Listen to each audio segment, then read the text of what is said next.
Okay, we're going to open the redistricting public forum for District 4. My name is Rich Johnson. I'm the chair.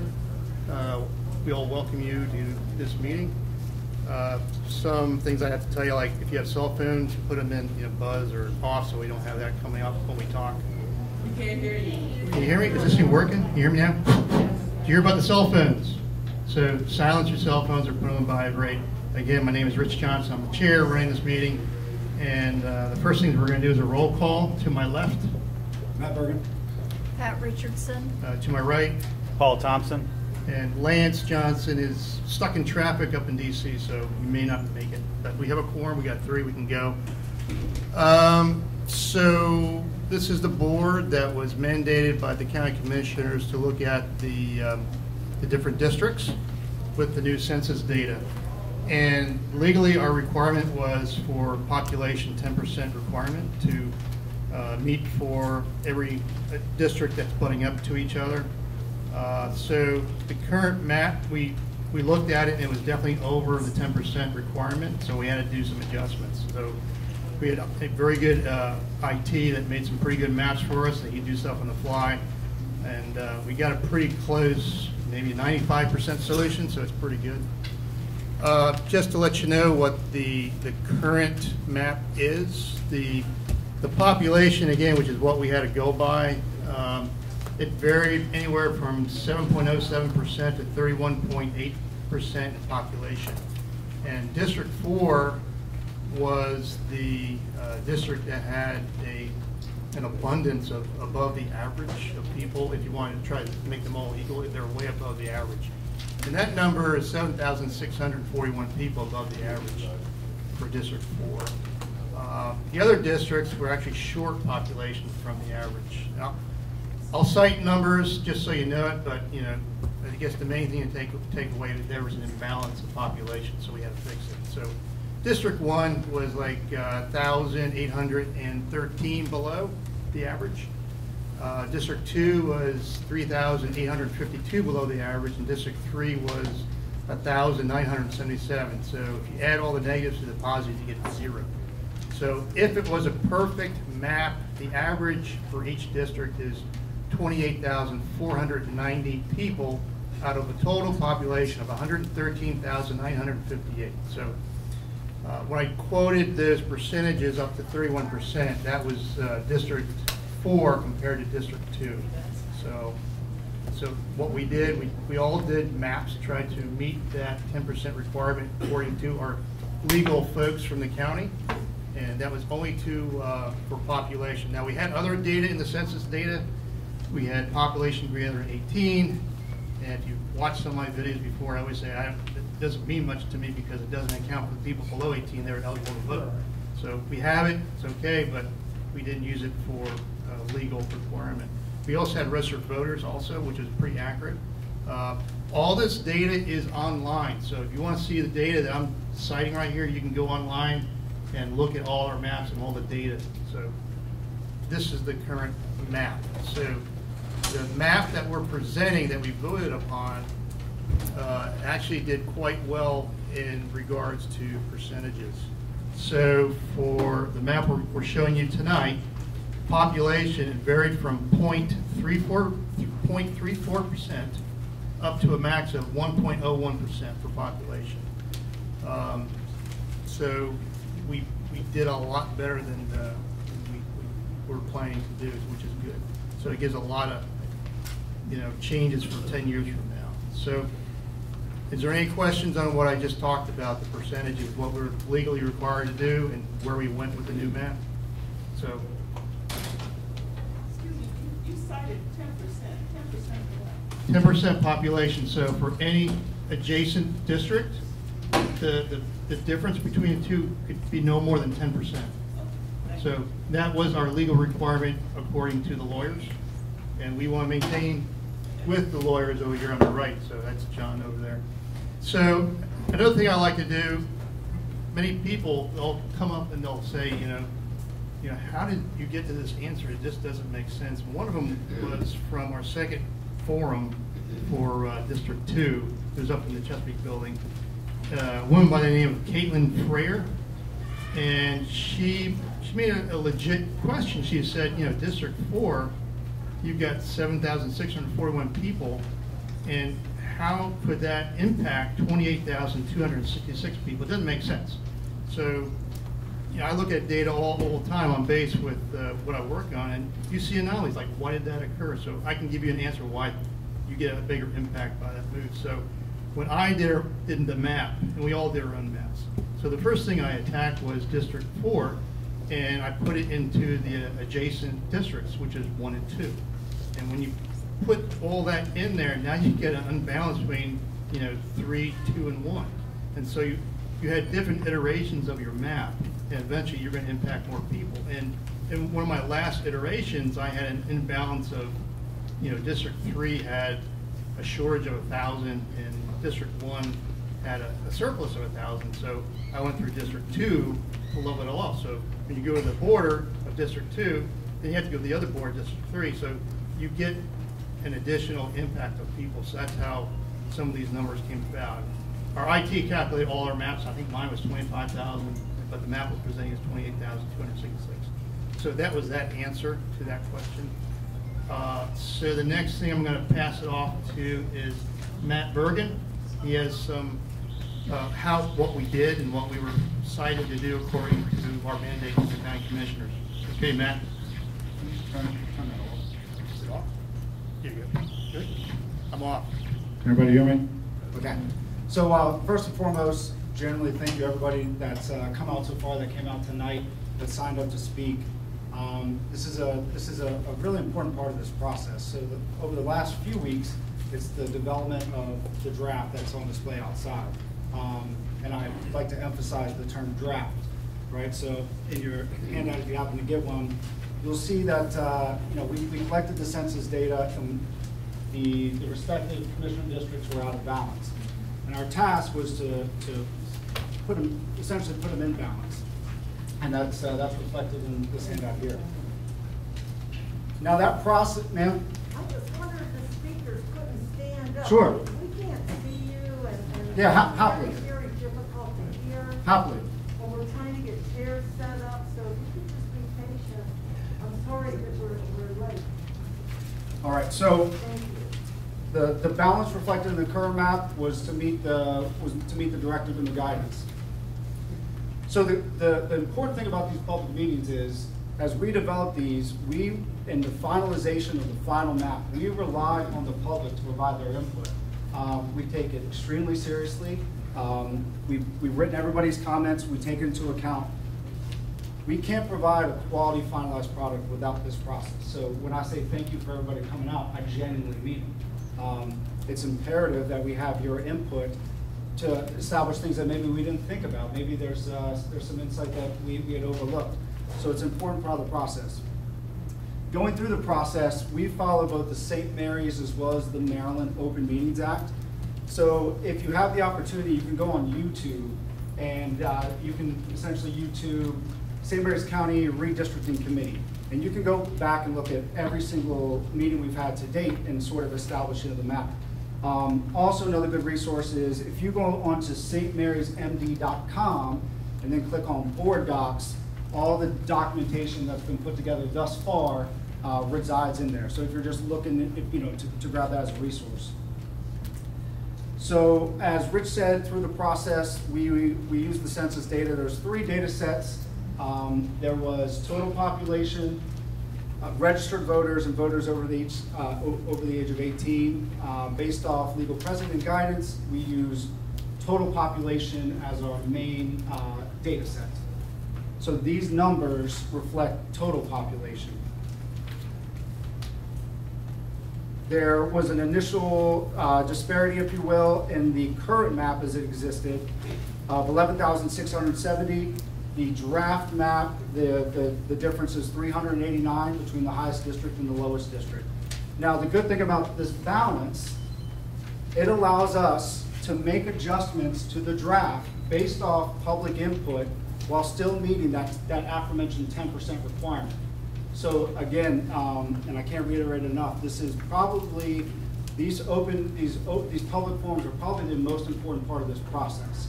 So we've worked over the last couple of weeks to meet the requirement of balancing out the districts, but we are open to the insight, comments, concerns, and critiques from the public, because that's going to be required to develop a proper final map. And with that, I'll pass it over to John. Folks, I will do just a sound check before I go on. In the back right corner here, can I be heard all right without a microphone? Well, we've got an air filter back here, so it's kind of drowns you guys out.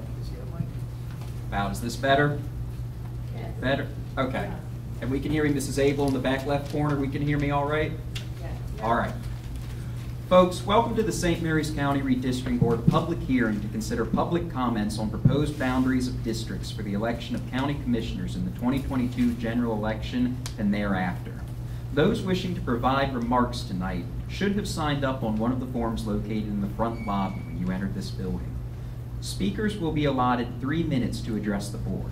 If you are representing an organization and speaking on its behalf, you will be given 5 minutes. We will let you know when your time has expired. We ask that you respect the time limits in order to give all those who wish to participate an opportunity to be heard. This public hearing is being video recorded and will air on St. Mary's County Government Channel 95 on Sunday, November 21st at 7 p.m. and will be posted and remain available for on-demand viewing on the St. Mary's County Government YouTube channel. Please note that the public comment period will remain open for 7 days. Mike stuff. See the other one back. Should be on. Working? Put it on. All right, we're going back to the old-fashioned way. Try again. Folks, I'll repeat the last paragraph then. I don't know when the microphone cut off. This public hearing is being video recorded and will air on St. Mary's County Government Channel 95 on Sunday, November 21st at 7 p.m. and will be posted and remain available for on-demand viewing on the St. Mary's County Government YouTube channel. Please note that the public comment period will remain open for this public hearing for 7 days until close of business on November 25th, 2021.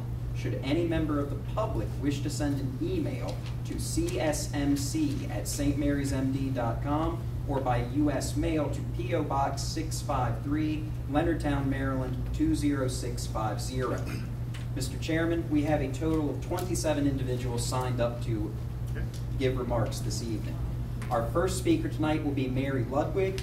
Mrs. Ludwig, if you would please approach the microphone in the center of the room. We'll all say our prayers. That one is working. And state your name and address for the record. How did I get so lucky to be first? Hi, my name is Mary Ludwig. I live at 23356 Marview Court in Leonardtown, Maryland. I will not rehash the obvious discrepancies in the proposed map.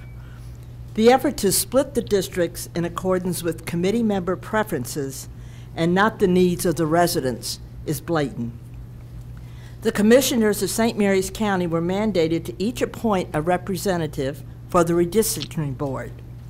Despite a countywide request for volunteers to apply for these appointments, it is an amazing coincidence that only Republicans and non-minorities were selected. We see before us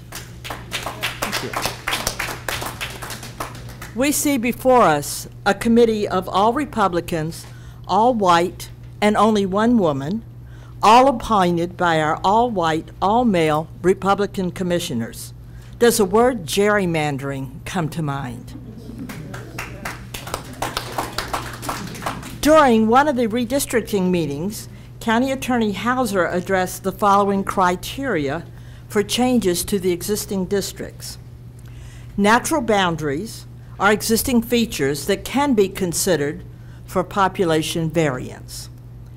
Changing district lines just to make numbers line up may be arbitrary and capricious reasons for the change.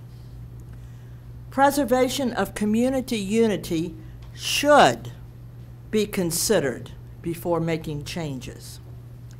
Future population changes should never be a consideration for revisions, and I found this information from the online video. Going forth, the committee ignored the county attorney criteria and address the consideration of future population and balancing the numbers as criteria for change. They cherry-picked the need to keep Chestnut Hills and Wildwood communities together. The preservation of the community of Great Mills and Lexington Park was never considered. Dr. Richardson took valid exception to these reasons for revision in accordance with the county attorney recommendations. The chair and 2 other members chose to push their agendas and ignore her valid exceptions and voted down the map submitted by Mr. Thompson and supported by Dr. Richardson. Why? You do not have to be a resident of the 4th District in order to recognize these inequities. Are we seeing systemic racism, cultural and economic preference in play? As a concerned resident of St. Mary's County, I stand in support of my dear neighbors and friends in the 4th District. District lines affect thousands of people, and you have not even addressed any possible financial impact to these changes. This important decision should not be left in the hands of a basically inept board driven by the needs of the county commissioners who appointed them. This is not democracy at work. This is an effort to control by party, race, and economic dominance. We can't let this happen. We are witnessing social injustice hard at work in St. Mary's County. This is not who we are. We all need to stand up and speak out for justice for all. Thank you.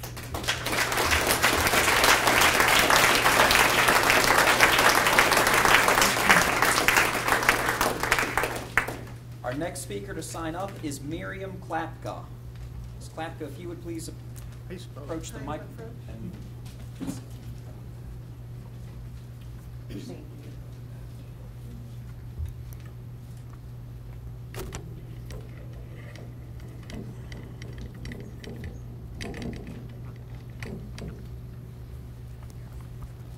Thank you. Good evening. My name is Miriam Klapka, and I live in Tall Timbers. My comments tonight include 1 question, 1 suggestion, and 1 final comment. Can you move the mic closer to her, please? Turn up the volume, please. Let me see what I can do. All right, how's this? Sorry, thank you. So in a perfect world, party politics would play no role in redistricting. And I fully support that standard. But at your 2nd meeting on August 10th, you were given a report that showed political party distribution within each commissioner district. So now the basic math problem that you were appointed to solve is combined with the knowledge of which party is in the majority in each district. That seems like a conflict. Your map moves 17,000 people out of District 4 and into Districts 1 and 2, but then also moves 9,000 people out of Districts 1 and 2 and back into District 4. This is a curious way to reduce the population of District 4 by your stated goal of 8,000 people. The people being moved out of District 4 and into District 1 are located in precincts that show more registered Democrats than Republicans. It also looks like the people being moved into District 4 from District 2 are located in precincts that show more registered Republicans than Democrats. So it looks like in District 4, Democrats are being moved out and Republicans are being moved in. I don't know that for a fact because, as you know, the unit of redistricting is not precincts, it's census block. So now that brings me to my question.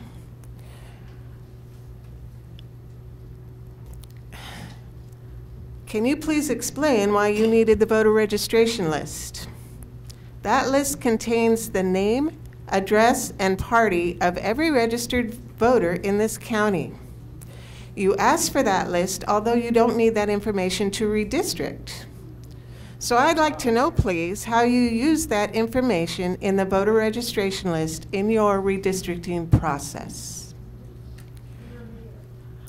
The vote to bring this map, thank you. That was my question.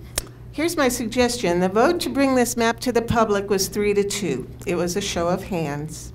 The map was presented as, is presented as a 90% solution.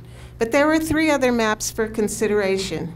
And I would like to suggest that Paul Thompson's version 2 map deserves another look. The number of people impacted is 10,000, about a third of what this map impacts. People are not being moved in and out of the same district. The population goals are met, but admittedly can probably be improved. And Great Mills and Lexington Park remain in District 4.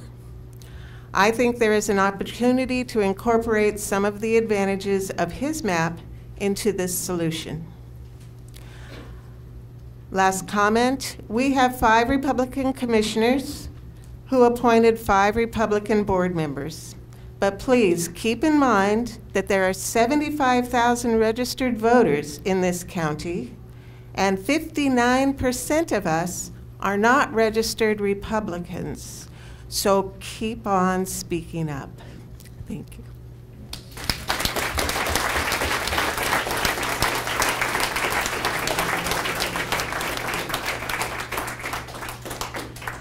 Our next speaker will be Robert Randall. Mr. Randall, if you would please approach the microphone, remember to state your name and address before you begin your remarks.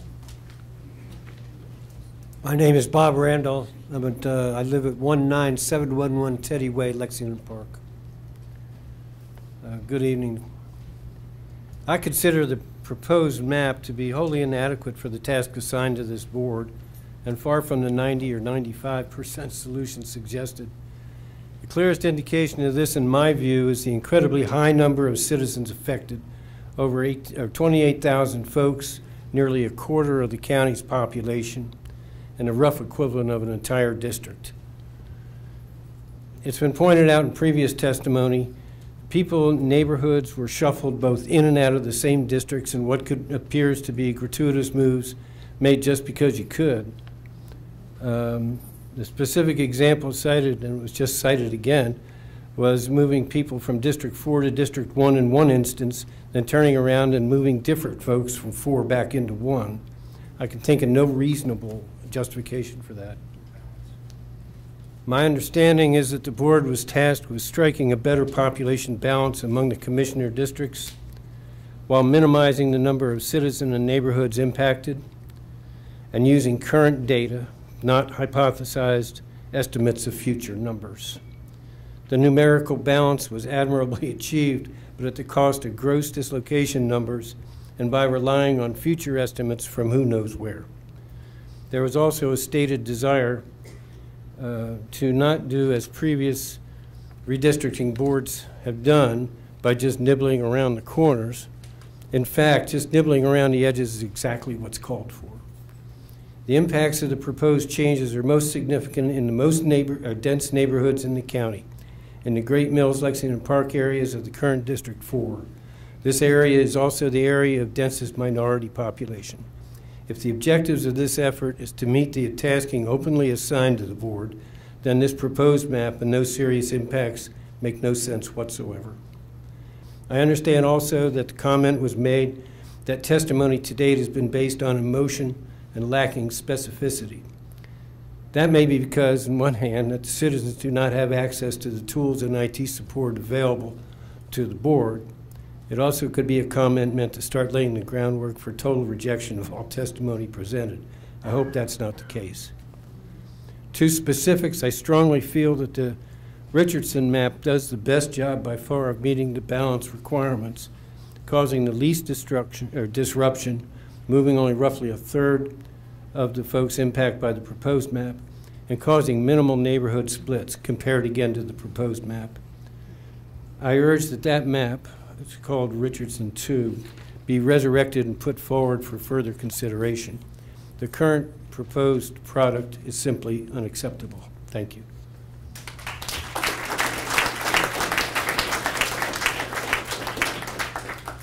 next speaker will be Jessica Proctor. Ms. Proctor, if you could please approach the microphone in the middle of the room. Remember to state your name and address before you begin your remarks to the board. Hello, my name is Jessica Proctor. I live in 21644 North Essex Drive in Lexington Park.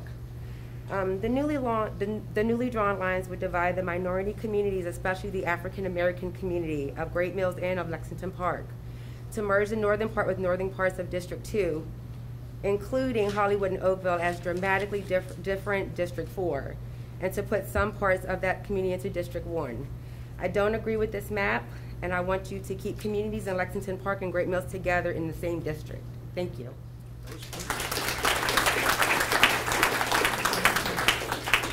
Our next speaker will be Ellen Cole. Ms. Cole, if you could please approach the microphone in the middle of the room. Remember to state your name and address before beginning your remarks. Thank you. My name is Ellen Cole. I'm at 48050 Freehold Drive in Lexington Park, Maryland. And I come to speak to you as a citizen, but also I believe relevant to my comments.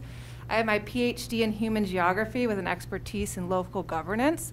And so I want to speak strongly in opposition to this map, and I'm not speaking from emotion. I've looked at the data and I've looked at the options from a geographic perspective. The proposed map that is in my hand, the new map, divides the African American community. Often when redistricting is done and demographics are not taken into account, this is a result, either intentional or unintentional, I don't know, because I don't know the intentions of the people making the map, but the intentions don't matter, the impact does. This map here cracks the African American community of Lexington Park and Great Mills. In doing so, it dilutes their political representation, and that is unacceptable. It is very important that within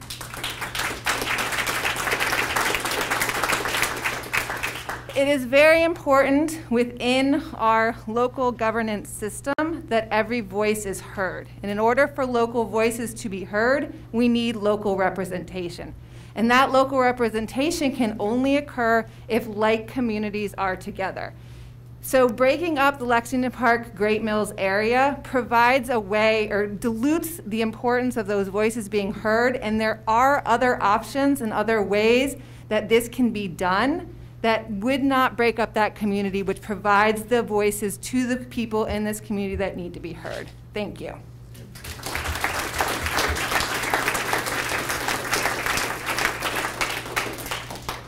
Our next speaker will be Laura Carrington.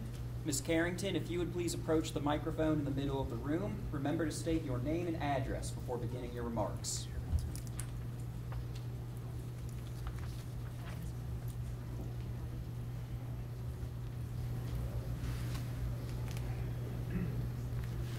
My name is Laura Carrington. I live at 22022 Gloucester Court, Lexington Park.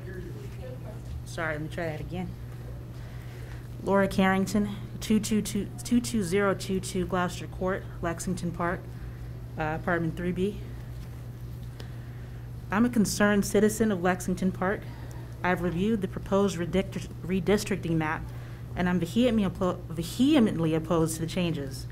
Let me start by describing the ideal system of representation in a democratic republic.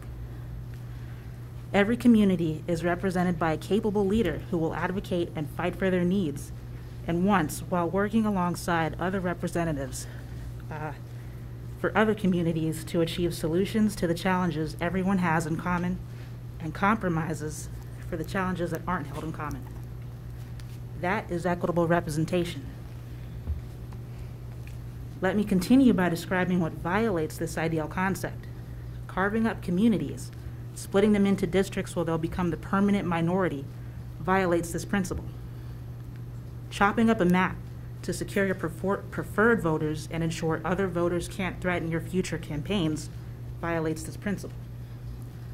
It's counteractive to the basic function of a democratic republic.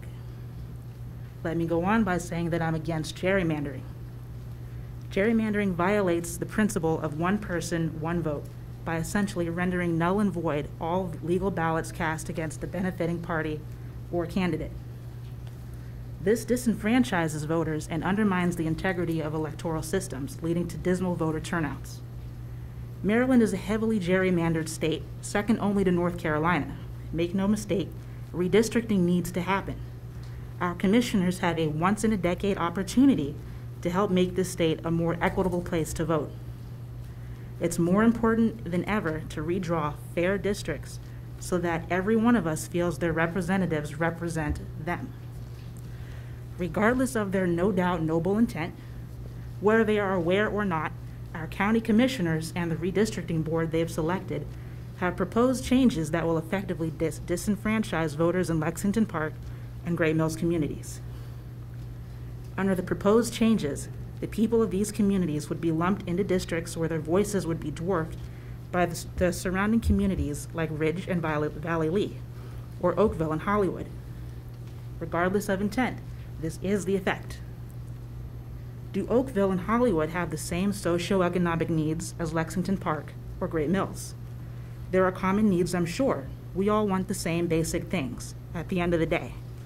But there are those challenges unique to Lexington Park and Great Mills that aren't shared with our neighbors to the north.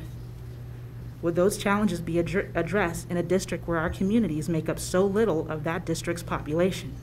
After all, no man can serve two masters. He'll either love one and hate the other, or vice versa. Do the more rural communities of Valley Lee and Ridge have the same transportation needs as the more metropolitan areas of Lexington Park and Great Mills? They do not. But in a district dominated by Valley Lee and Ridge, will the requests of Lexington Park and Great Mills still be considered? Will their petitions be honored? Will their new elected officials represent their interests in good faith? Does my community have reason to believe the selected redistricting board, as it exists currently, all white, all conservative, mostly male, very progressive, by the way? Do we have reason to believe that our interests will be represented in good faith?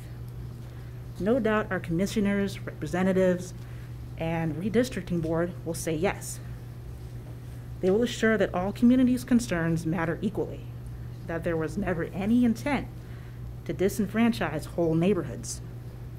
Let them then explain how our new representatives would address the unique needs of our communities under the proposed redistricting, given the new setup renders our votes impactless and our voices muted.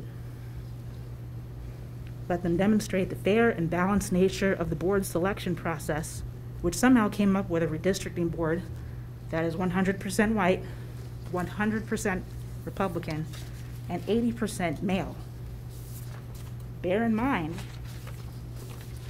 according to St. Mary's County voter registration data, our county is 41% registered Republican, 35% Democrat, 22% unaffiliated. Would the board or our commissioners please explain why these changes to our district are necessary, given that we are being regrouped, and I quote, for no reason? Can you justify preventing the community from accessing the tools used to redistrict the county, preventing us from putting forth an alternative redistricting solution? Can our fiscally conservative commissioners explain how they intend to pay for the costs associated with the proposed redistricting? Costs such as printing new voter registration cards for the roughly 25% of the county whose voting precincts would change. Why has the commission proposed fairly redistricting in the least disruptive manner possible when performing the exact opposite? Why are future population changes and redistricting requirements being considered by the current redistricting board, which is supposed to be making changes based on the latest census and not future ones? This new redistricting plan would create even more challenges for our communities, challenges that will come with not having adequate representation. Before it's suggested by anyone, the solutions to these challenges do not need to involve the mass exodus of the denizens of Lexington Park or Great Mills. We don't simply need to move away if we don't like the changes or our representatives. While we are not technically forced to live in our... Ms. Carrington, you are now at 6 minutes. I apologize to do this to you, but we do have about 30 speakers signed up tonight. And I apologize, but I am at the last paragraph. So if you'll bear with me. Or if you want to have more to say, another speaker could yield their time to you. Or I am wrapping it up, sir. Thank you, sir. Appreciate that. So while we're not technically forced to live in our communities, we have a right to remain in them and enjoy equal representation. Packing up one's life and family and moving elsewhere in this housing market presents a burden that is akin to forcing us to remain where we are. In any case, we did not propose the changes that would threaten our representation in county or state government. It is therefore not incumbent on us to provide a solution to the challenges that would arise from them. I respectfully oppose the proposed redistricting and adjure our commissioners to start over with a new board and unrestrained access to the redistricting tools for maximum transparency. Thank you.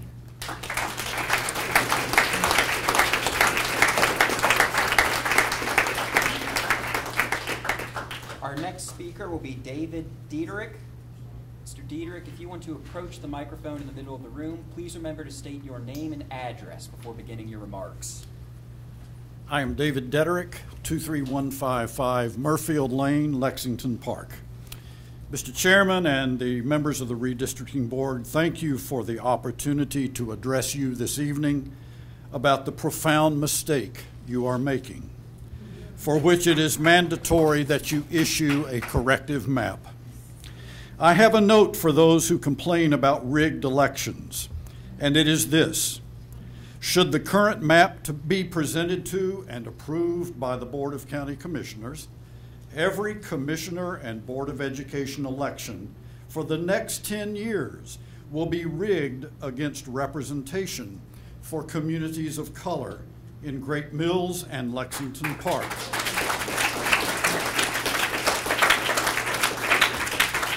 So much for the heritage of toleration begotten to us in the 1649 Act of Toleration that became a building block of democracy in America, right down the road from here in colonial St. Mary's City. So much for the honored remembrance of Matthias de Sousa, the first African American to vote in America and the first person of African descent to serve in a legislative body, right down the road from here in colonial St. Mary's City. This proposed map will ensure that what distinguished this colony from others is extinguished in 21st century St. Mary's County. Matthias de Sousa left his legacy to be honored for centuries. This regressive map will be your legacy.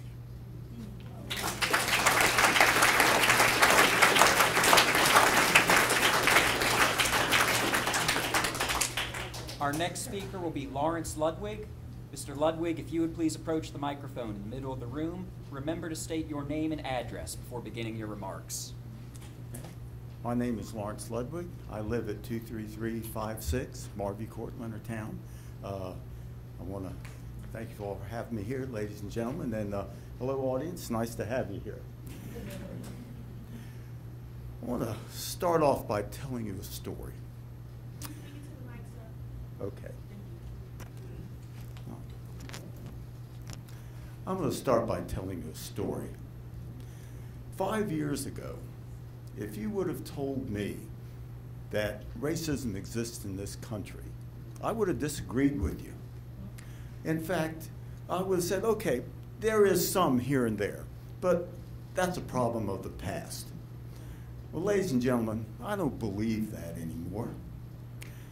And I'll cite for you 2017, Charlottesville, Virginia, where you had neo-Nazis marching through Charlotte yelling, "Jews will not replace us."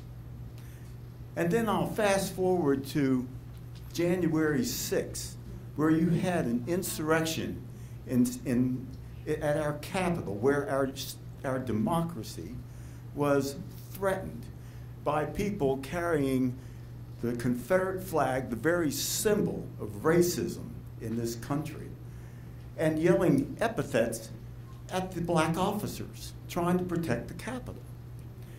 And then I will also reference the words and the actions of our past administration. Racist, totally racist. Now, I don't know any of you, so I don't know your motives, so I wouldn't point fingers at anybody here. But I will say that we have 5 commissioners that are old white men, except for Commissioner Hewitt, who doesn't look a day over 39. 5 white men of the Republican Party appointing 5 white people of the same party to make a decision like this. This is not diversity, folks.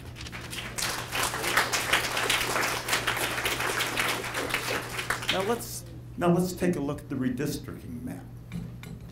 You have taken the Lexington Park, general Lexington Park area, divided it up into 3 sections. This is our most diverse population right here. And what's happened here is they've been cut up so that you've essentially taken away their rights to vote and have their say. So, and then if you look here at the new 4th district, actually looks like a gerrymandered congressional district I might see in Texas somewhere. No offense to anybody from Texas, by the way. Although I will say that the people in Oakville and Lexington Park do have something in common. They both walk on 2 legs and they drink beer. Really, already? I'm going to wrap it up here.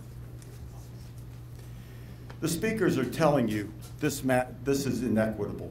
You have a grave responsibility, and this is going to be your legacy that you have to carry for the next 10 years. So I would ask you, revisit this. Go back to the drawing board and do it all over again. Please, I beg you, do your jobs. Thank you very much.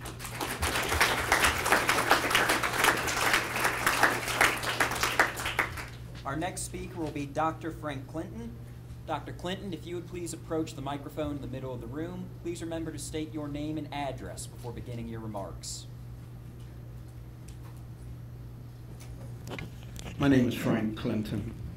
Address 22075 Grand Harvest Lane, Lexington Park, Maryland. I basically am here because I'm a little bit angry. I'm angry because I'm a product of St. Mary's County. Born in the 50s, born here at London Town High School. Watched all of these supposed changes to happen. Yet we come here in 2021, and what do you see? White representation, trying to talk about equality. Really? Really? You bring to us numbers, and you tell us basically in so many words that you're here really to balance the numbers, telling us and insulting us because the value of people don't count. We're not numbers in this room, we're people. You look at look at what's happening because of your so-called importance on numbers. The room is full because the numbers are just wrong when it comes to the purpose of life and the quality of life. The process is still wrong. I just want that to be there for the record. It's never going to be right until we can take care of some elementary things, such as having proper representation. Not only do we not have any blacks sitting in front of me, we don't even have any Democrats. Come on, somebody. And you expect us to sit here emotionless with no feelings and have the nerve to suggest that it might not be valid what we're saying if we don't stick to the unfair, unjust, wrong numbers. Thank you.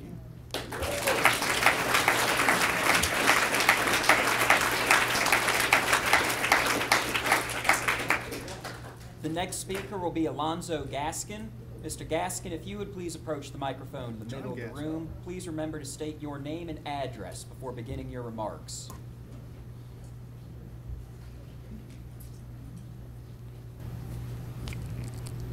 My name is Alonzo Gaskin. I live at 16957 Three Notch Road, Dameron, Maryland. I disagree with the map. This is very reminiscent. Oh, hang on a second. I'm not reminiscent of being 21 anymore. Okay. This is very reminiscent of the 1870s and the racist Jim Crow era.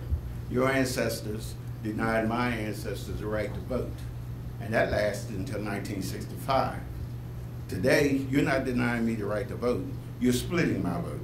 Lexington Park is the only majority-minority district that could possibly be in St. Mary's County.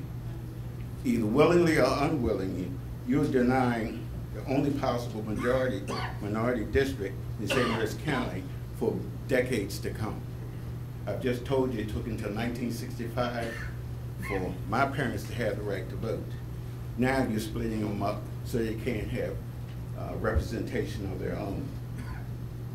The racist tenets of Jim Crow are as true today as they were in the 1870s, and you seemingly embrace ideology in this map.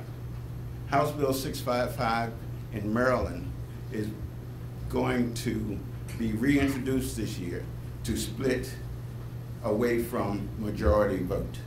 It will be that the people in the district will elect their commissioners. It will not be a countywide vote anymore. And this seemingly is known by you as reflected in your map, because that large voting will go away, and thus the minority community will have absolutely no way to have a representative in county government. Maybe the belief is that you only feel white people should have the right to elect their representatives, as it was in the 1870s. But the map represents a move of approximately 28,000 people at a projected cost of around $50,000. Is this what your progenitors and your handlers want? But it is certainly not what St. Mary's County needs.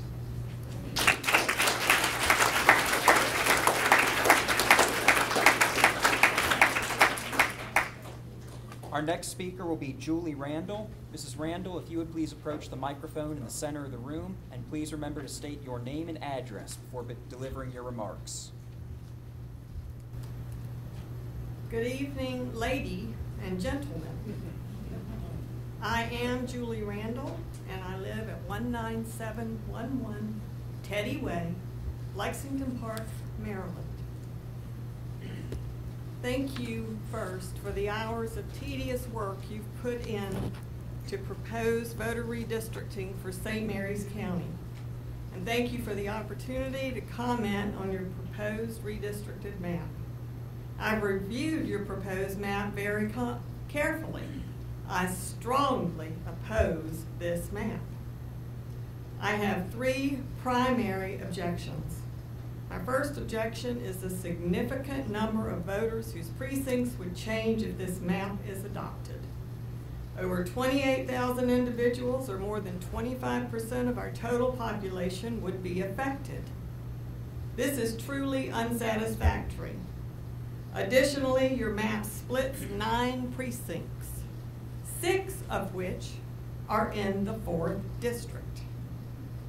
There are approximately 8,000 new citizens since 2010, according to the 2020 census.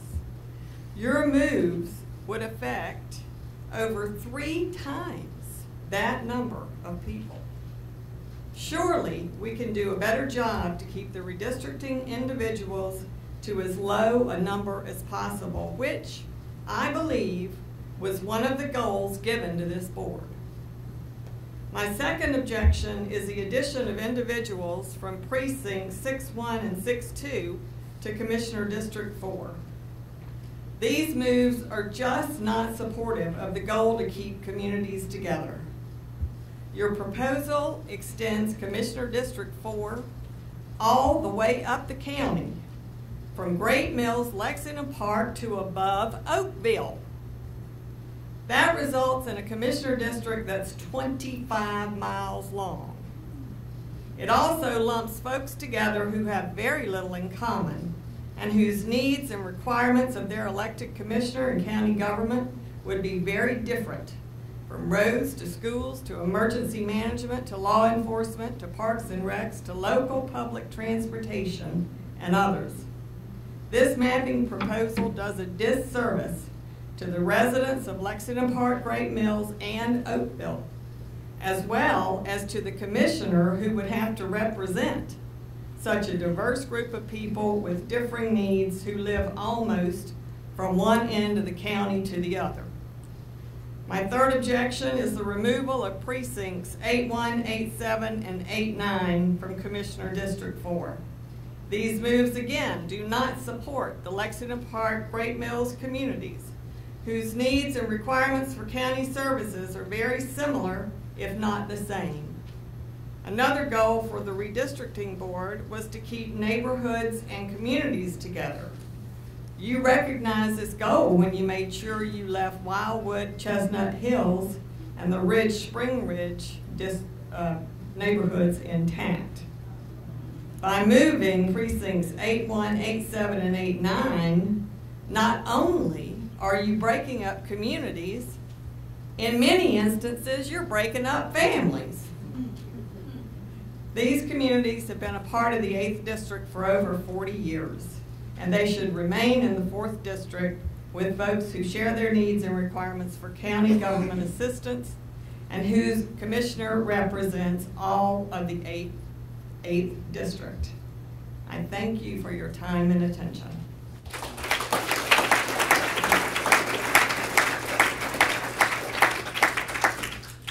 The next speaker will be Troy Cowan. Mr. Cowan, if you would please approach the microphone in the center of the room. Remember to state your name and address before giving your remarks. My name is Troy Cowan. I live at 21411 South Essex. I'm also known as the Old Man of Lexington Park. Mr. Johnson, look at me while I'm talking, sir. Taking notes of what you're saying, sir. I hope they're good notes. I hope you take shorthand. I've noticed 8 speakers. No, all speakers. And you have yet to make eye Taking everybody. So, Carrie, you have 3 minutes, so this is all part of your 3 minutes. That's fine. I have a story. Okay. Mark Twain, one of my favorite quotes. Numbers, numbers, numbers. Give me all the numbers you've got, and I can prove anything I want. Taking the county population and smearing it like peanut butter across 4 districts is not a valid composition. Thank you.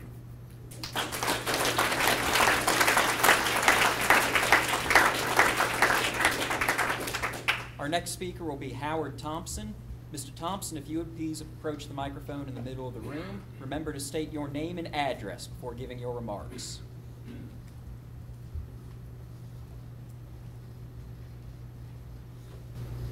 And John, I lost a minute because I gave it a minute to the other lady. Thank you for keeping me honest with that. I'll give you your minute back. Mr. Johnson, if you don't want to take notes, they're filming you. So you can get everything you want from that tape. That's fine. I look at both. Okay. Thank you, sir. And thank you all for all what you do. I know this board is hard. I serve on a board. It's very important to the county to have citizens that do that. I was at the grocery store and I was reminded about this meeting tonight. I don't have an eloquent speech tonight because, as I said, I came from the grocery store, but I did write notes. Changing of the districts, separate neighborhoods that have been together for a long time. We've had great representation in St. Mary's County from our commissioners. And right before this next election, if we were to use the map that is being suggested, things won't be the same. We won't have the same representation. We won't be able to go to the people that we know, and the citizens won't be together. Because for instance, the 4th District is going to be stretched for a drive that I wouldn't even want to do. I mean, I drive far to work every day, and that 20-some miles is a healthy stretch, and it shouldn't be like that. The 2nd District, or Hollywood and Leonardtown now, we have great representation, but we're getting ready to be separated if this map was to go through. It's not going to be the same. People in this county over the few years, we've gotten used to our districts. We know where we're voting, we know how we're doing it. I know this is a mandated item, and I know that you say that we have to do this, and we have to use numbers and crunch these numbers, but it's a one-sided computation in my opinion. And a lot of times it comes down to common sense. We live in St. Mary's County. We live by common sense. We don't always live by the numbers. Common sense is what makes us what we are. I think that the maps that Mr. Thompson, not because of his last name or anything, and Mrs. Richardson are great maps. And it just seems like from the hearings that I've watched, and I tend to watch these. It's not popular at my house when I take over the TV and watch these hearings. But I think they got the short end of the stick on this. I don't think there was enough getting together and working together to get this map done. It's going to impact the next election. It's going to impact many more elections. So you have a chance now to recalculate this and use some common sense, have some common sense, and get this thing straightened out and work together a little bit more.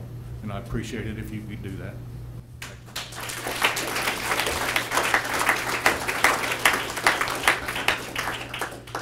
Our next speaker, if he wishes, will be Brandon Russell. Mr. Russell, you wrote on your sign-in sheet, maybe. Would you like to? Okay. Please remember to state your name and address before giving your remarks. Thank you. Brandon Russell, 22291 Meadow Lane, Leonardtown. I wrote maybe because I wasn't sure if I was going to speak until after the opening remarks from Mr. Johnson and Mr. Bergen. Something clicked with me. You gave similar opening remarks at the Charlotte Hall hearing, and it just doesn't sit right with me. It doesn't make sense to me that this was a attempt to spread the population out evenly so then you could hear from all of us and go back and fix it, because it seems simpler to just do it right the first time. And then I look back at the 4 pieces of information that you presented in the October 21st meeting as things that should be considered when drawing this map or when agreeing to a map.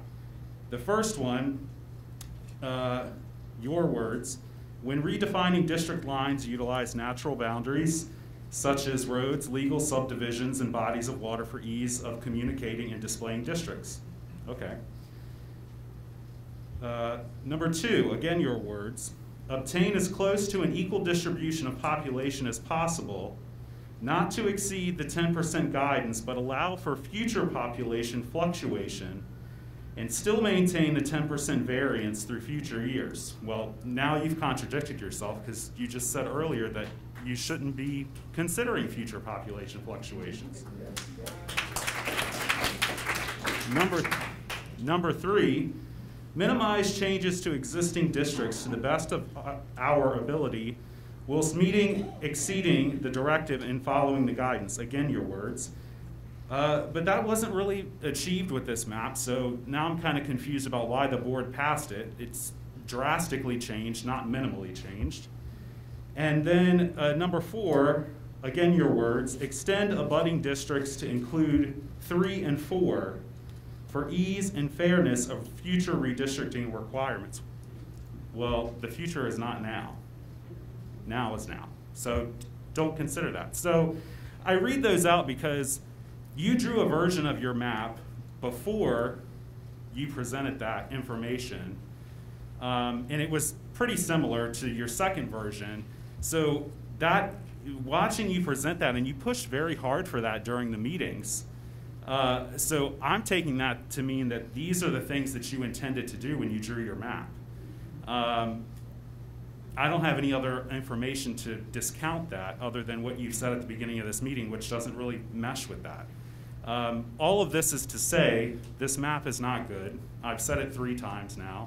Many others have said it and probably will continue to say it, so I appreciate the opportunity to say it again. And I hope that the product that you pull out of this process is a much better one. And I'd also like to mention as a final thought, The other reason this is so important that everybody is here is because the commissioners actually do not approve this map. Whatever the board submits becomes final 60 days afterward, whether the commissioners like it or not. So thank you for showing up.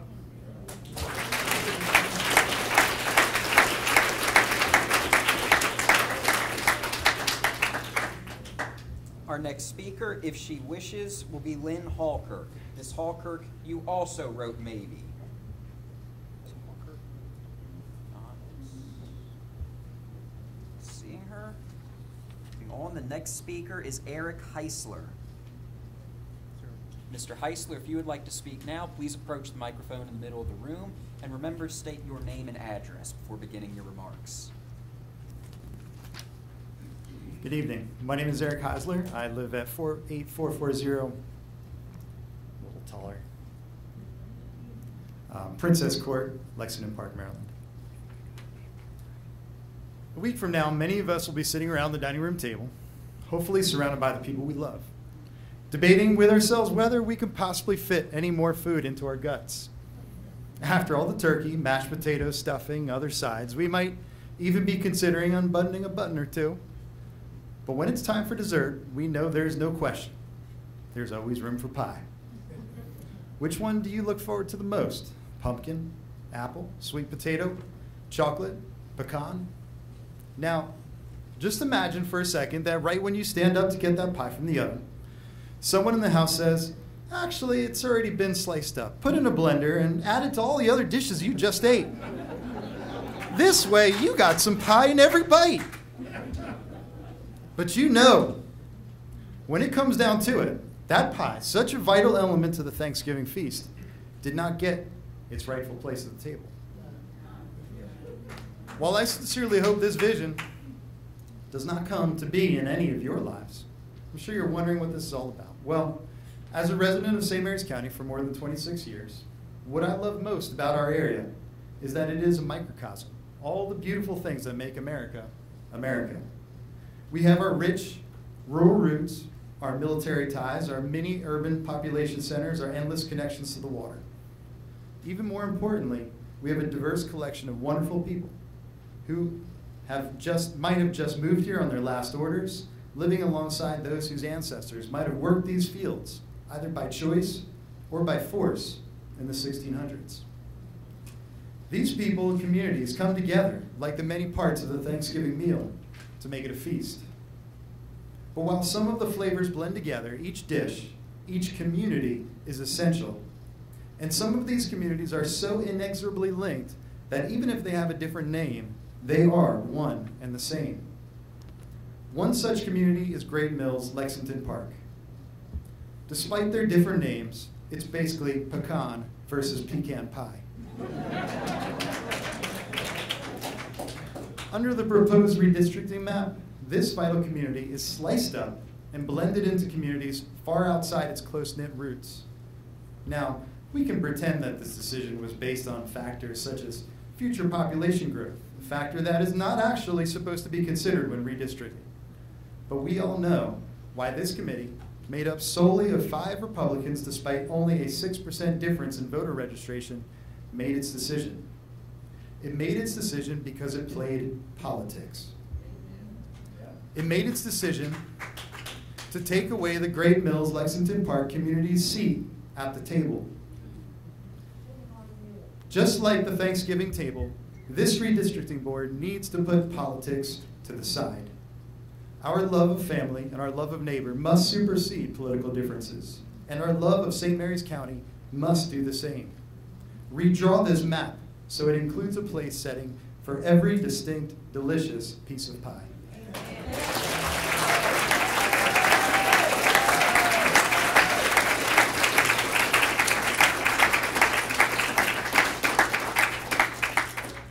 Our next speaker will be Leon Carrington.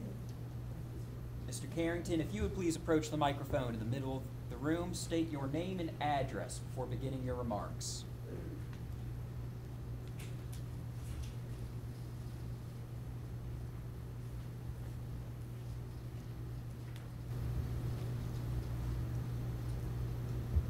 So I am Leon Carrington.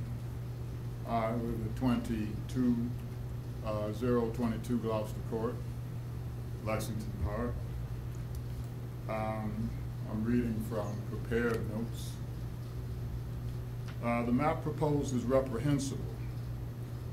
The question of why a districting map exists in this form should be the subject of another hearing in a judicial setting.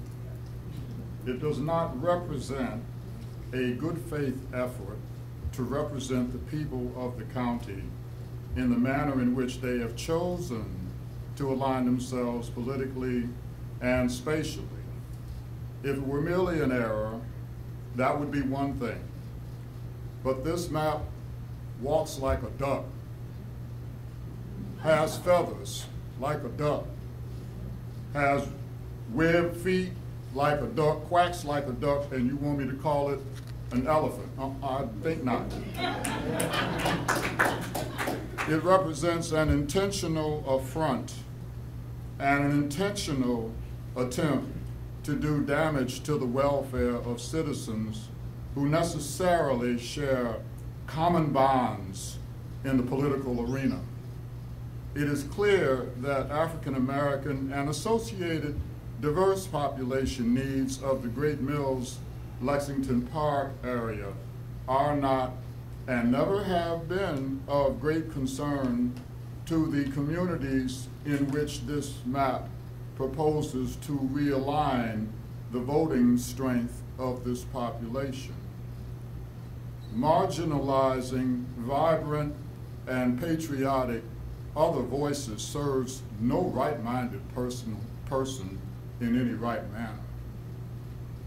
Mr. Crosby's proposal, HB 655 on the surface, is an acceptable premise as of today, but if combined with the redistricting, the gerrymandering proposed, it would eliminate historic and current African American community interest representation as these reasonable interests have historically been presented and are not manifest in the districts which would absorb parts of the black and diverse community votes. This is twisted and perverse, an experience routinely encountered by park and rec boys basketball families in this part of the county. This community is, however, not black. It happens to have a cohesive black community in it, but it is the most diverse community in the county. As a result, as a park and rec coach, I spend part of every year having to explain to white parents why their sons' teams are perpetually discriminated against even at this early age. I coach 12 to 14-year-olds, 7th and 8th grade boys. I usually get a good laugh out of watching white folk feel black, but the situation is not funny.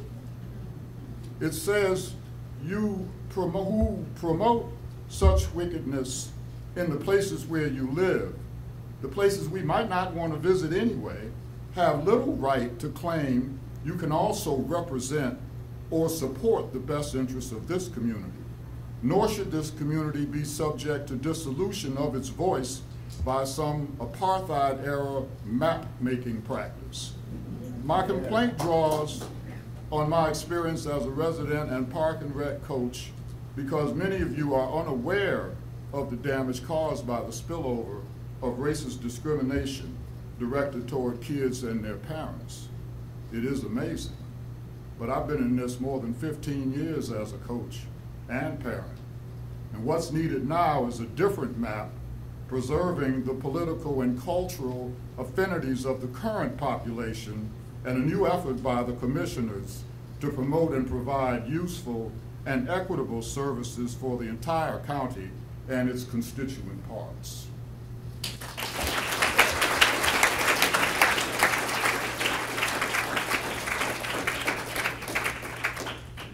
Next speaker will be Liz Yoakley. Ms. Yoakley, if you would please approach the microphone in the center of the room. Remember to state your name and address before giving your remarks.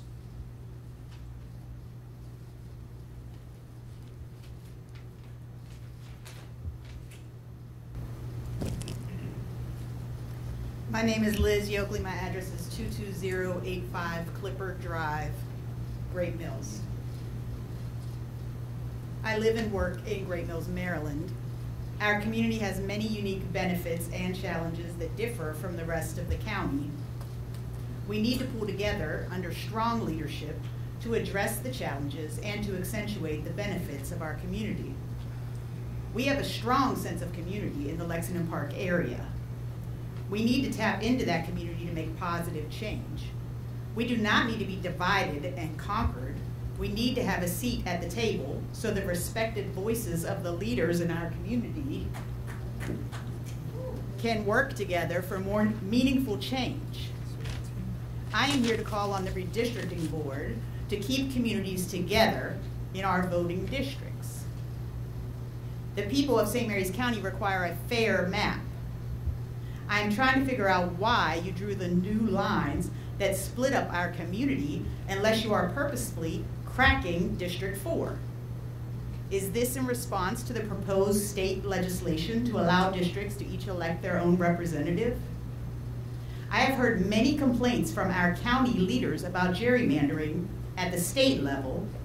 If you believe that is wrong, why did you turn around and do it in our county?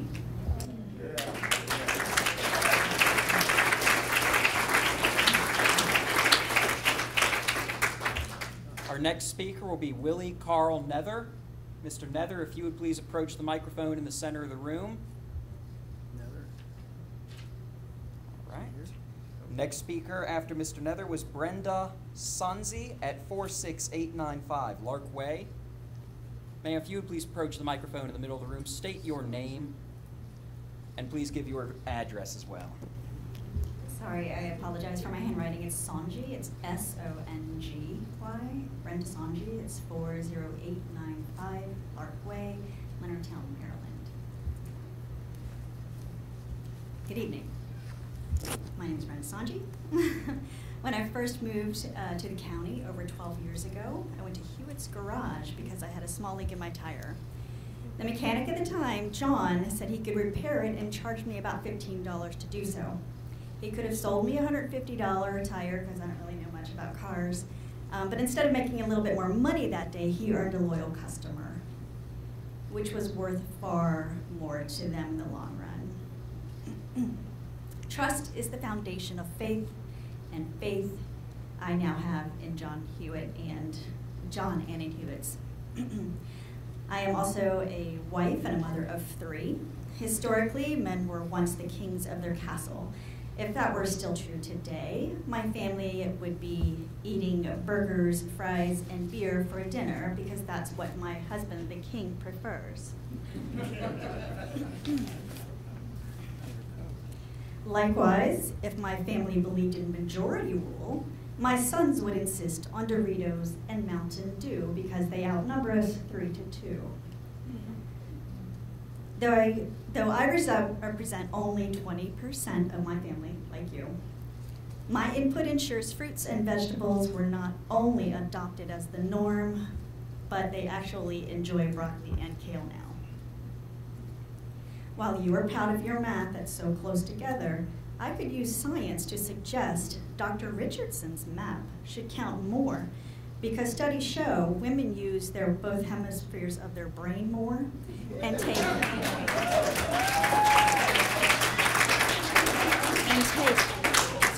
take more variables into account when decision making.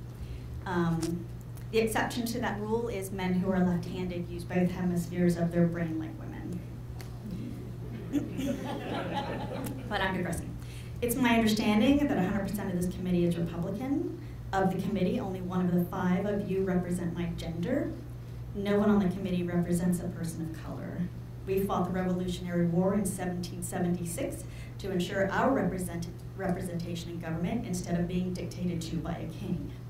Black men were added to that representation almost 100 years later with the 15th Amendment. White women had to wait another half-century to have her opinion count, and black women were not measurably represented until Jim Crow was defeated with the Voting Rights Act of 1965. Your maps will never have the credibility that John has because you set yourself up to be, if not king, having dismissed Patricia's map that was more equitable, but at best majority rule, in essence burning up the Constitution and its amendments that insist we all be represented. My mother was once a single mother struggling to get by, and though you might dismiss her as weak, I can assure you no man has ever stretched a dollar farther, worked harder, and cared more than her. I am disappointed the commission chose to dismiss her, Democrats, independents, and people of color as irrelevant to a representative democracy.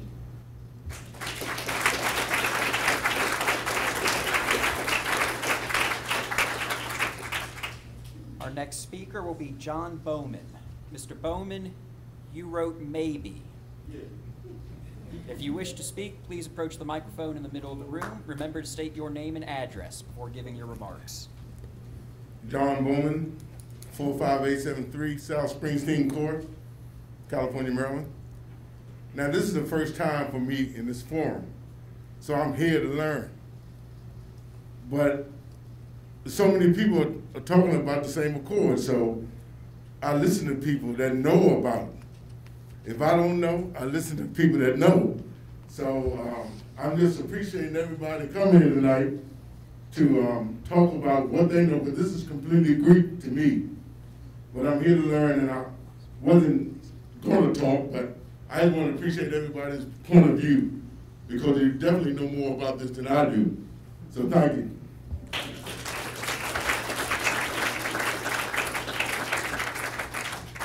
Next speaker to sign up is Edsel Brown. Mr. Brown, you indicated maybe on the map whether to speak or not. If you wish to speak, please approach the microphone, state your name and address before giving your remarks. How do I sound? Good. My voice is, yeah.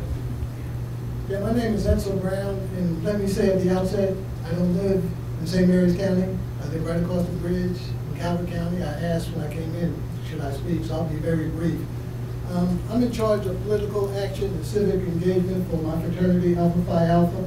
We service all of Southern Maryland, and I was really just here to observe, and I don't claim to have all the details that I'm hearing here today, but one thing that I do hear is that there is a resounding tidal wave for the inequity that's being presented in terms of these maps and the way that you've drawn them.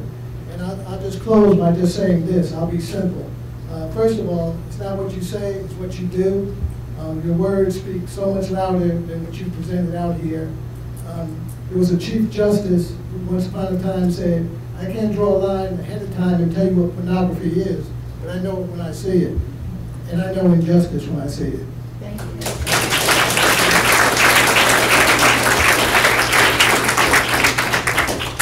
Our next speaker will be Charles Carrington. Mr. Carrington, if you would please approach the microphone in the center of the room, state your name and address for the record before giving your remarks.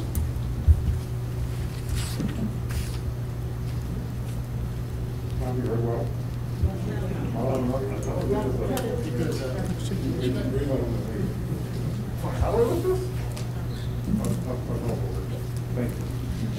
Can I be heard now? Louder? Okay. My name is Charles Carrington. I live at 22022 Gloucester Court in Lexington Park, Maryland. It's quite clear that the members of the St. Mary's County Redistricting Board have no interest in serving the needs of all Americans in this county. I'm not accusing you of negligence. You've certainly been diligent in preparing your agenda. Your actions appear quite nefarious. The district map proposed by this commission is targeted and hostile towards the more urbanized and largely minority-populated communities of Great Mills and Lexington Park. You seek to destabilize and dismantle the minority community by splitting it up and absorbing it into the opposing districts, thereby eliminating the voting power of minorities, which in turn will ensure that their needs will be neither properly considered nor attended to. The St. Mary's County Commissioners, whom in no manner represent the racial and political diversity of this area, appointed the St. Mary's County Redistrict Board, which in no manner represents the racial and political diversity of this area, and that establishes my point on top of the proposed county commission district maps. This board's textbook example of gerrymandering is the product of a false sense of self-preservation that comes from an ungodly culture of prejudice and fear passed down to you by your forefathers. Your actions are different in execution, but identical in intended result because you retain the same attitude towards minorities as your forebears. It is a warped perception that sees the voices and needs of minorities, an entire community of people, as a thorn in the side to be dissolved. This depraved mindset opposes the commandment to love thy neighbor as thyself. It violates the purpose of the commission to provide an equitable redistricting to rightly represent the voices and serve the interests of all peoples in the county. And as a consequence, silences the voices of even white folks who are much a part of this multicultural community as the folks who look like me. The thing is, when you disenfranchise anyone, you disenfranchise everyone. Yet this appears to be the Republican status quo. These attempts at disenfranchising people of color are brutish, overt, bearing absolutely no shame. The GOP has changed its identity to the embodiment of malice, vitriol, dishonesty, and I claim treachery as of January 6th. As the Lord said himself, a good man brings good things out of the treasure of his heart, and the evil man out of the treasure of his heart brings evil. For out of the abundance of the heart, the mouth speaks. My ask is that you change your ways, repent, and put forth a serious district map proposal in good faith. Thank you for listening.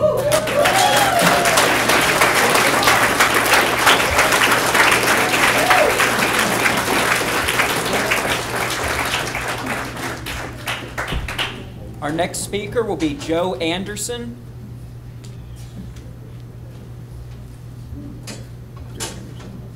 Mr. Anderson, if you would please approach them. Never mind. No Joe Anderson? Scratch him out. Our next speaker then will be Adam Malish.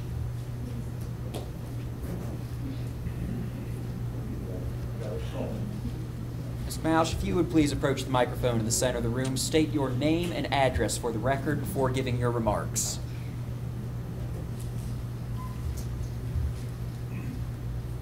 Okay, hi, good evening. My name is Adam Malish. I live at 48645 St. James.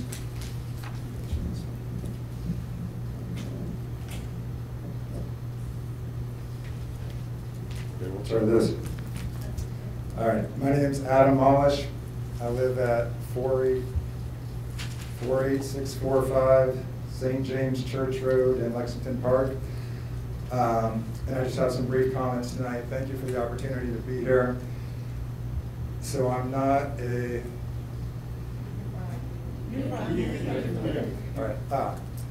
not a political activist, not a political scientist, not a redistricting expert, but I'm just an average citizen that's here to say, when I took a look at the proposed map, it didn't pass the smell test for me. When I look at the makeup of the redistricting board, and I think about the issues that the country and the state has with gerrymandering, that looks like what's going on here to me. When I think about the way that the proposed map is splitting up precincts, especially within minority communities, it seems wrong and unnecessary to me. And what I would like to see is a significantly different map appear, ideally with a new redistricting board that better represents the community that it's supposed to represent. Thank you.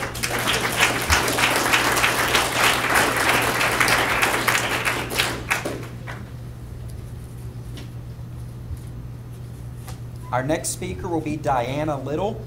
Ms. Little, if you would please approach the microphone at the center of the room, state your name and...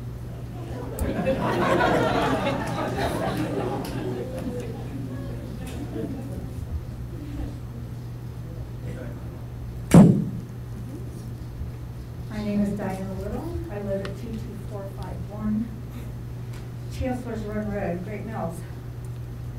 I had a much longer speech prepared, but most everybody has said what I wanted to say. I was very happy to see at the November 16th forum in Charlotte Hall that Mr. Bergen said that the proposed map was not set in stone, as it definitely should not be. this is not acceptable in its current configuration. I hope you're listening to the overwhelming opposition to this proposed map, even by a member of the prior redistricting board. I have watched every one of the forums and have not seen a single person in favor of this map. I can only imagine the difficulty of moving almost 8,000 out of a district with too many people, but it seems it could have been done with much fewer than the 28,000 you propose moving with this map. Mr. Johnson starts every forum with the numbers as if that's the only thing that matters. These are people we're talking about. Thank you.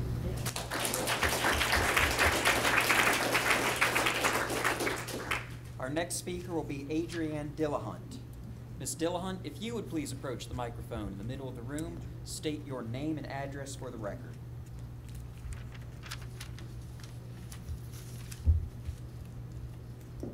Good evening.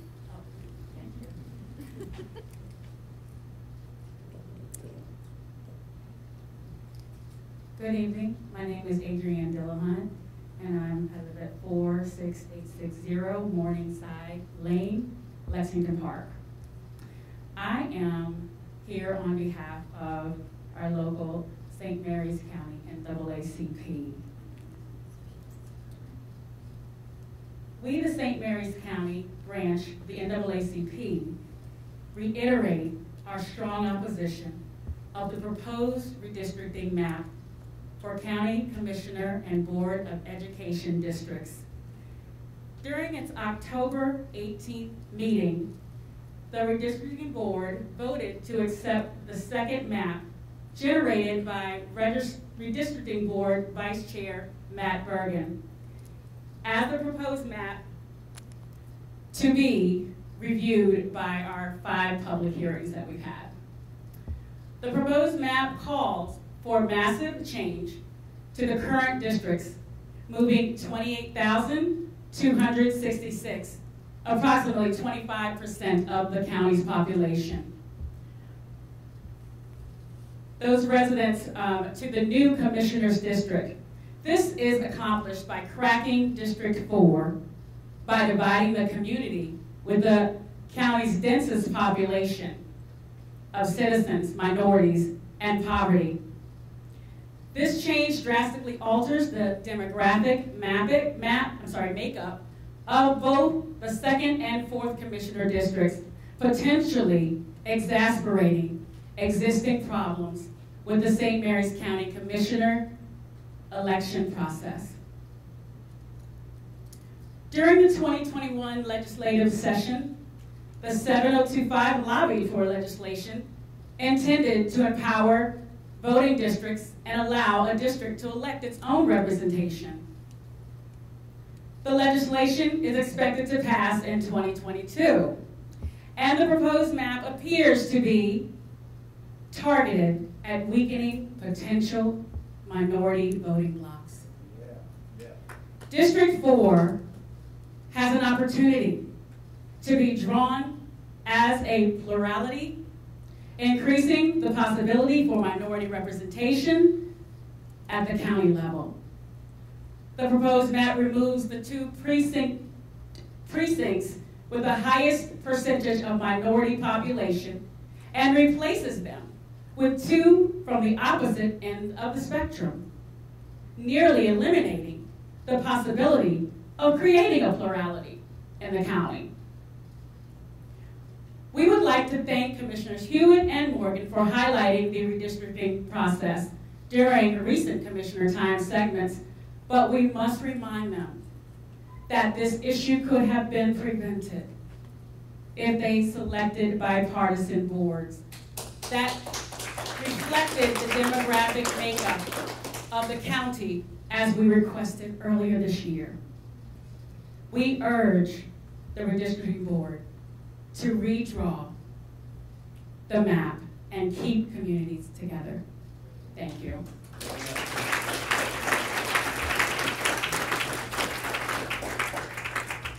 That was the last speaker to indicate a desire give comments on the check-in sheets, are there any other present tonight who wish to offer public comments to the redistricting board at this time? Sir, if you would like to please approach the microphone, state your name and address for the record, and if you could also remember to come in and sign this sheet at the end of the night so we can get that information down.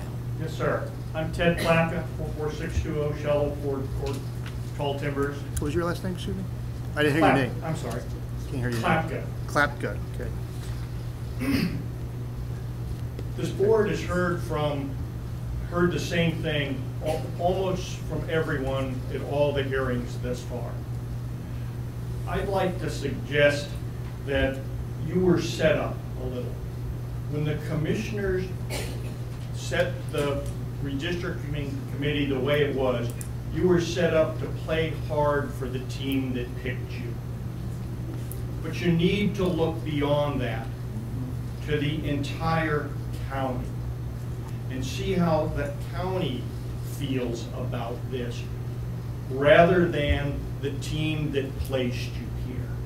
I think if you look at that through that lens, that will help you take the input that you've received almost from everyone and to move the map forward to something that will make you proud of your efforts. Thank you.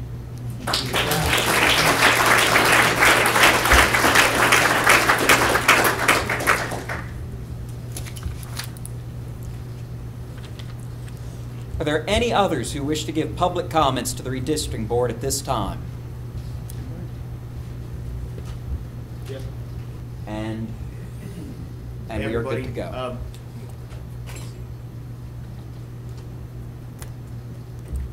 Can you all hear me? How about now? Try to get as close as possible. Might be turned off. Now? No. Does one of those work? Try. Looks like it's got some power. Hello? Hey! Hi, everybody. My name is Woody Schaefer. I live at 41510 Marwood Circle.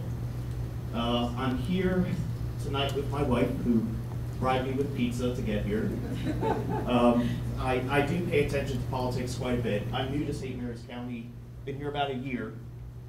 I just discovered stuffed ham 3 weeks ago. So it's going to be our Thanksgiving meat. 2 items. The first is I've heard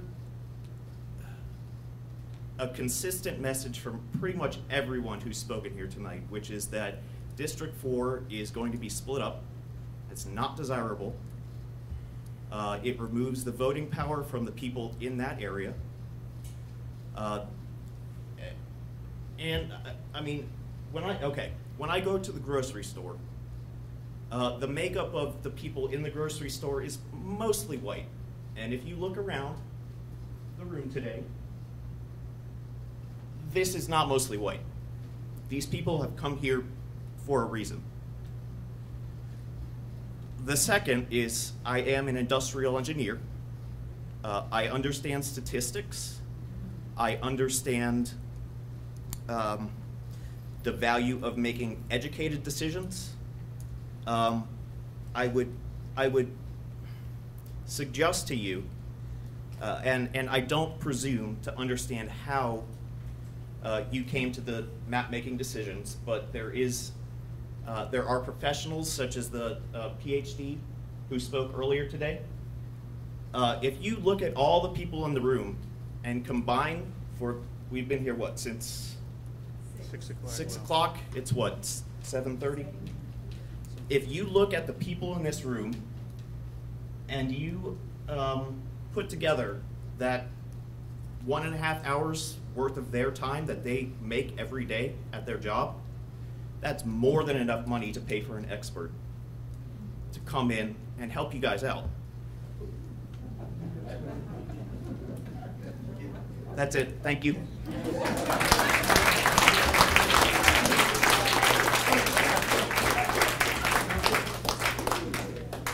I say something? sir. If you could, wow. I don't know if it'll work. Let's just pass this one back. Testing. Testing. Testing.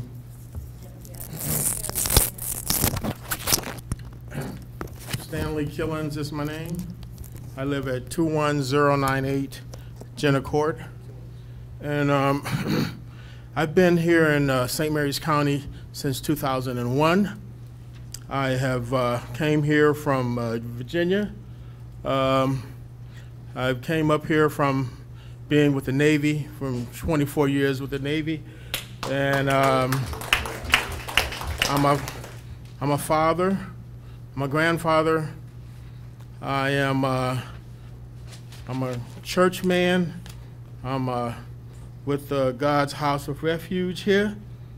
And I am been listening, and I just wanted to say, you know, my grandfather was Deacon Killens, okay, and he was the son of a slave, okay, and you know, you may think, well, that was a long time ago, but even though it was a long time ago, it wasn't that long.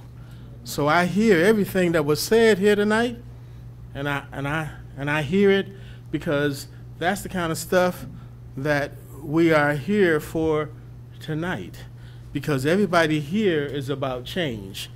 And we thank you, board, for letting us come here and say what needs to be said. And I just wanted to come up and say that right quick. God bless you all. Amen. All right.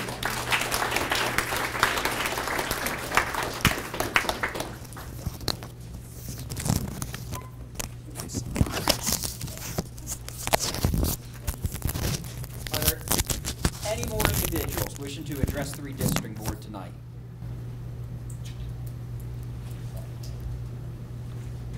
Not seeing any, Mr. Chairman. I believe that concludes. Going once, going twice. Meeting adjourned.